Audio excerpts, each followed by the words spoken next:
తమ దేశం మీద మిస్సైళ్ల దాడి చేస్తున్నట్టు హిజ్బుల్లా మీద తీవ్ర ఆగ్రహంతో ఇజ్రాయెల్ అది ఉండేటటువంటి లెబనాన్లోకి వెళ్ళి లెబనాన్లోని అవతల పక్క దాకా తరిమేయాలని నిర్ణయించుకుంది.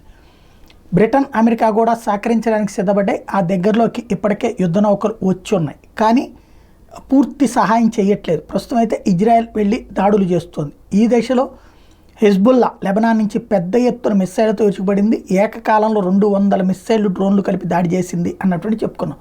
అందులో చాలా వరకు ఐరన్ డోమ్ ద్వారా ధ్వంసమైన అనేక మిస్సైళ్లు లోపలకు కూడా పడ్డాయి అన్నటువంటి మాట వినబడుతుంది.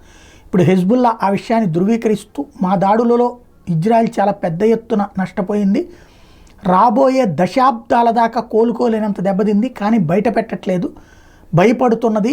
అక్కడ ఉన్నటువంటి వాళ్ళ ప్రజల మొరేలు దెబ్బతినకుండా ఉండడం కోసం, వాళ్ళ సైన్యం మొరేలు దెబ్బతినకుండా ఉండడం కోసం చేస్తోంది. కానీ మా దాడిలో మాత్రం పెను విధ్వంసం జరిగిందని చెప్తోంది హిజ్బుల్లా.